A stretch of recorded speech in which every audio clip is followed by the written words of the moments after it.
میں نے سب کی سنی اور ہم کوئی دل ٹوٹا یوں لگا مجھ کو کہ کرۂ روشنی ہی ٹوٹ گیا والی بات، کہ ایسی جب کوئی صورتحال آتی ہے تو لامحالہ ذہن اس طرف جاتا ہے کہ وہ جو کچھ روشنی دینے والے تھے اور کہیں کہیں شمع روشن رکھنے اور شمع روشن رکھنے کی قیمت ادا کر سکنے والے لوگ تھے، ان کی ریپلیسمنٹ اور ان کا متبادل اب کس طرح کے لوگوں سے ہمیں دیکھنے کو مل رہا ہے۔ شاگردوں میں تو پھر حامد میر بھی تقریباً اسی دور کے آتے ہیں، اور میس کمیونیکیشن کے ساتھ خاص طور پر پنجاب یونیورسٹی کا جو میس کمیونیکیشن ہے اس کے ساتھ ایک یہ ویسے بہت ہی ستم ظریفی کہنا چاہیے کہ جس میں عبدالمجید سالک اس کے چیئرمین رہے ہوں اور ان کے نام کی چیئر آج بھی ہو، اس شعبے میں ضمیر کی آواز پہ سٹینڈ لینے والوں کے ساتھ یہی بدسلوکی ہوتی رہی۔ جیسے ڈاکٹر مہدی حسن صاحب کا انہوں نے بتایا کہ لمبا عرصہ ان کی پی ایچ ڈی روک کے رکھنا یا اس کو التوا میں ڈالے رکھنا اور لیکچرر کے گریڈ سے اوپر پروموٹ نہ ہونے دینا۔ اسی طرح اسی mass communication Punjab university Lahore میں ہی ڈاکٹر حفیرہ، ان کی پی ایچ ڈی صرف اس بنیاد پر 1000 صفحے کا وہ مقالہ تھا، تقریباً 900 کچھ صفحے کا، اور میں نے جب ایک تحقیق تھی اردو کالم نگاری کے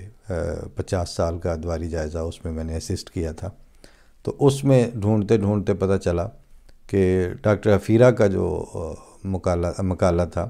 اس کا عنوان تھا اردو صحافت کے 125 سال۔ تو انہوں نے اس کو جب ابتدا سے اٹھایا تو اس زمانے کے جو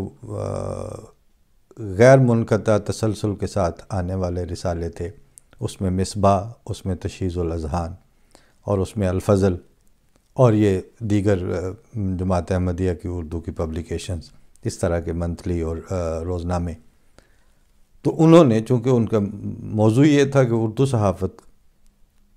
تو انہوں نے ان کو انکلوڈ کیا اور ان کی تصویریں اور اس کے اوپر جو کچھ چھپ رہا تھا، جو موضوعات تھے، اس پہ بات کی۔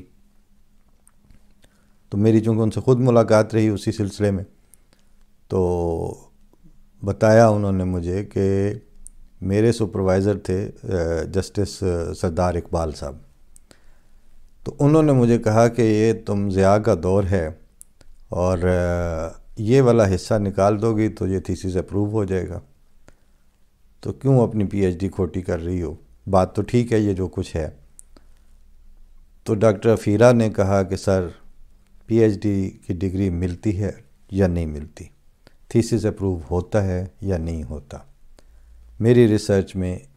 یہ سب سے طویل عرصے سے چلتے آنے والے روزنامے ہیں، میں تو یہ حصہ نہیں نکال رہی۔ انہوں نے پھر نہیں نکالا اور ان کی پی ایچ ڈی بھی بوڑھی ہو گئیں تو زیر التوائی رہی۔ ان کا وہ ریسرچ ورک جو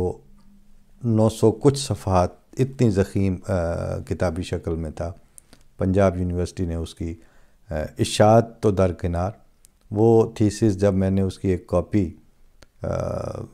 جا کے پنجاب یونیورسٹی کی لائبریری کے لوگوں سے مل لیے اور بسد کوشش نکلوائی تو پتہ چلا کہ وہ پیچھے چھپا کے رکھی گئی تھی۔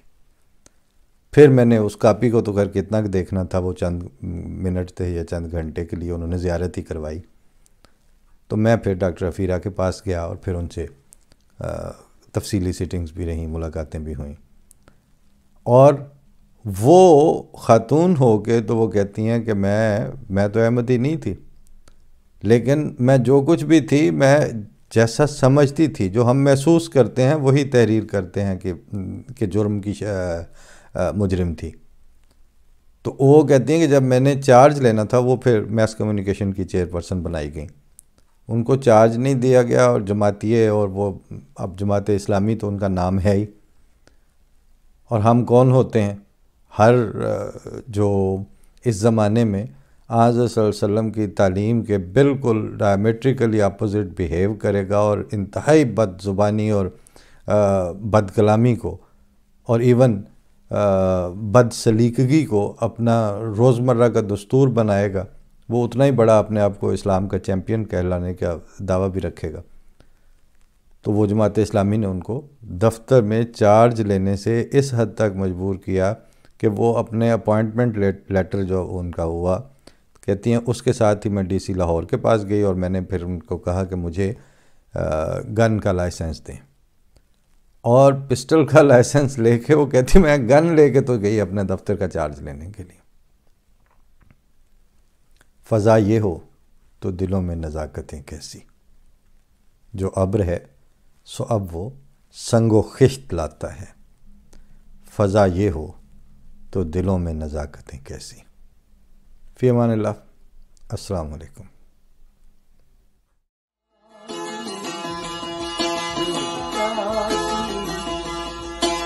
گئی